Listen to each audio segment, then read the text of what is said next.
I am the President of the Canadian Association of Elizabeth Fry Societies. To my right is Kim Pate, the Executive Director of the Canadian Association of Elizabeth Fry Societies.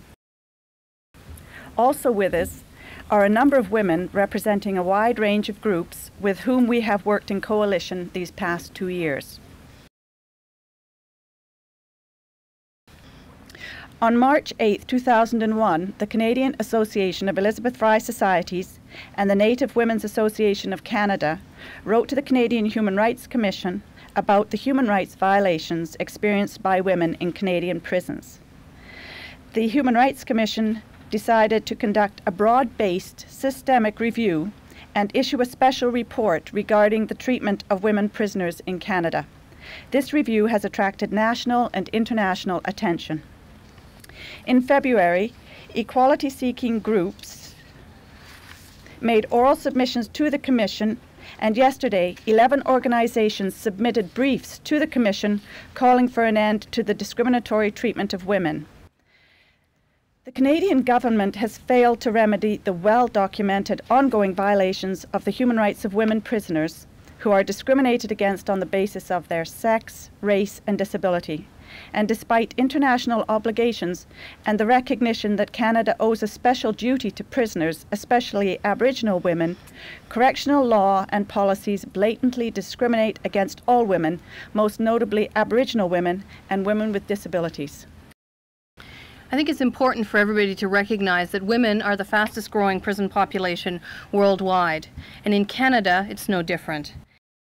And we believe the Canadian government has made this situation worse by its failure to address contributing factors such as the impact of the lack of national standards and the fact that that has allowed provincial and territorial governments to interfere with the provision of social services and health care in particular. The result is that we're seeing the near destruction of our social safety net.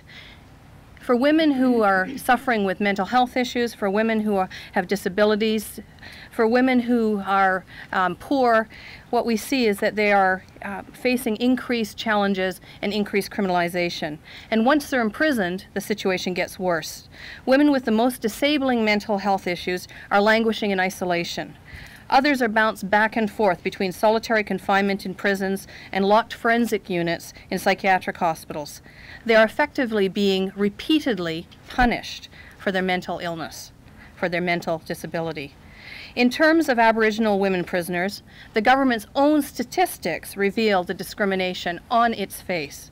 Aboriginal women represent between 1% and 2% of the Canadian population. Yet they are 27% of the women serving federal sentences, terms of imprisonment of 2 years or more. When we started this process 2 years ago, they were 23%. So we've already seen at least a 4%, possibly more, increase in that time. About half of the women who are classified as maximum security prisoners in this country are Aboriginal women. So if you are poor, if you're Aboriginal, and if you are someone with a disability, they literally throw away the key.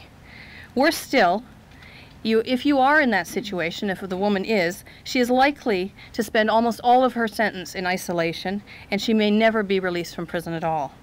The Commission has received reports about women who have spent virtually their entire prison sentences, some for more than 10, 15, and upwards to 20 and more years in segregated conditions.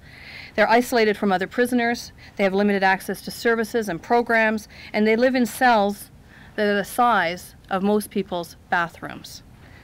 Self-injury and suicide are the first ways that most women cope with and respond to isolation. If there's someone who also already has a pre-existing mental health or cognitive disability, then all the more so.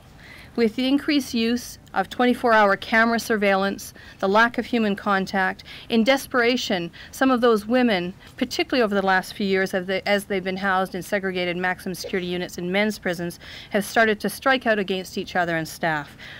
What we know historically is that the more desperate a situation becomes in prison, the more likely we start to see things like suicides, hostage takings. And they are, we know, prisoners' last resort. History has told us time and time again. These are the kinds of things we have detailed in our submissions to the Commission. We expect the Commission to be proactive and direct the Government of Canada to take immediate action to end this discrimination. In order to prevent further harm and injustice to the women, we expect the Commission to ensure that there is meaningful change. As many reports have detailed, most recently the one by Madam Justice Louise Arbour, as recently as that report, there have been calls for, and repeated calls for, arm's length and independent accountability mechanisms, compensation for rights violations, the closure of new segregated maximum security units in the women's prisons, as well as the immediate closure of all of the segregated maximum security units in the men's prisons. And we're also urging that there needs to be an investing of resources in housing, employment, education, and other supports that allow women to actually be integrated in the community and stay in the community and be able to contribute to the community.